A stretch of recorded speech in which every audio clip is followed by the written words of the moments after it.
Hi, I'm Stormy Leather, and I am reading from American Psycho by Bret Easton Ellis. Whitney Houston burst onto the music scene in 1985 with her self-titled LP, which had 4 number-1 hit singles on it, including The Greatest Love of All, You Give Good Love, and Saving All My Love for You.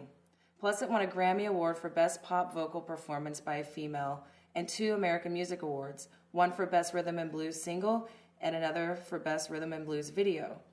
She was also cited as Best New Artist of the Year by Billboard and by Rolling Stone magazine.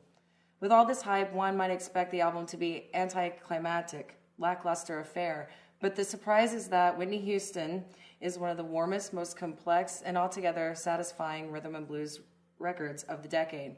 And Whitney herself has a voice that defies belief.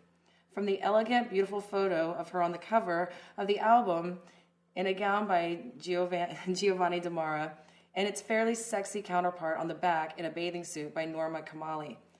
One knows that this isn't going to be a blandly professional affair. The record is smooth but intense, and Whitney's voice leaps across so many boundaries and is so versatile that she's mainly a jazz singer. And it's hard to take in the album on a first listening. But you won't want to. You want to savor it over many. It opens with You Give Good Love and Thinking About You, both produced and arranged by Kashif, and they emanate warm, lush jazz arrangements, but with a contemporary synthesized beat that, and though they're both really good songs, the album doesn't get kicking until Someone For Me, which was produced by Jermaine Jackson, where Whitney sings longingly against a jazz disco background, and the difference between her longing and the sprightliness of the song is very moving. The ballad, Saving All My Love for You, is the sexiest, most romantic song on the record. It also has a killer saxophone solo by Tom Scott, and one can hear the influences of 60s girl group pop in it. It was co-written by Jerry Goffin. But the 60s girl groups were never this emotional or sexy or as well produced as this song is.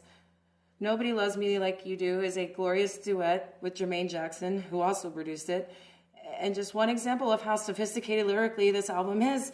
The last thing it suffers from is a paucity of decent lyrics, which is what usually happens when a singer doesn't write her own material and has to have her producer choose it. But Whitney and company have picked well here. The dance single, How Will I Know, my vote for best song of the 1980s, is a joyous ode to a girl's nervousness about whether another guy is interested in her. It's got a great keyboard riff. It's and the only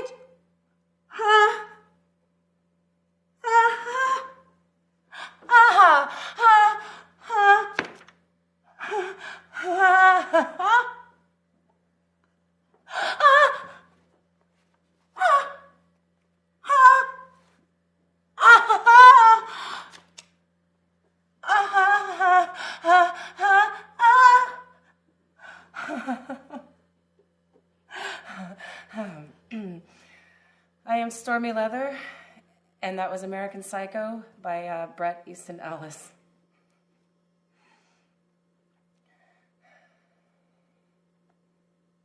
Perfect. Good job. Well, I didn't even get 2 pages in. How far did you get? Was it 1?